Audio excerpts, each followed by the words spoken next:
if you're a college coach, what have you been doing up to this point, and how does tomorrow change your approach or what allowing the conversations, the direct conversations to happen?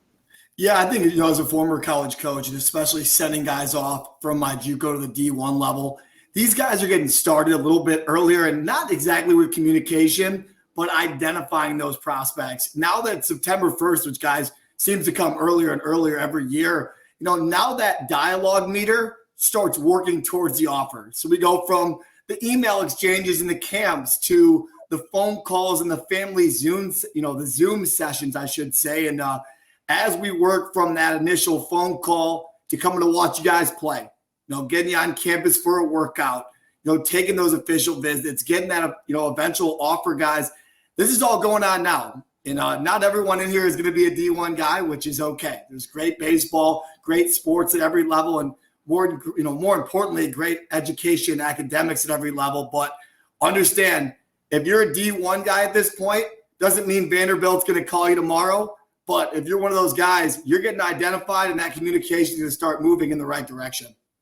Pat, I want to stick with you. It doesn't start your junior year. That's a big misconception. It's something that we hear from a lot of families where they think, all right, now that D1 coaches can do this, now we got to start a recruiting process. There's a lot of steps that go in along the way. You talked about camps, some of the questionnaires. Can you just dive a little bit deeper into that? What are the steps along the way that the coaches take, and then how it builds up to this point with September 1st with the evaluating and building that prospect list and crossing names off and circling names? Yeah, that's another great point. Like I said, with September 1st, recruiting seems to start earlier and earlier every year, especially in baseball. Being a former junior college coach, I'd be talking to D1 coaches all the time that said, Pat, thanks. Your kids are awesome, but we're already looking at kids 2 years younger already. And at the time, being a young, assistant coach, that was pretty crazy to me. But when it comes to making that dialogue, making those connections, guys, questionnaires are super important to start that dialogue.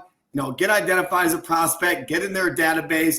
And as we go on, it goes from the questionnaires to the emailing to the phone calls, so on and so forth, guys. So no matter where we're at, if we're sitting in a junior high classroom today, or if we're at the high school level, guys, there's always something we can be doing in recruiting, no matter what sport you play.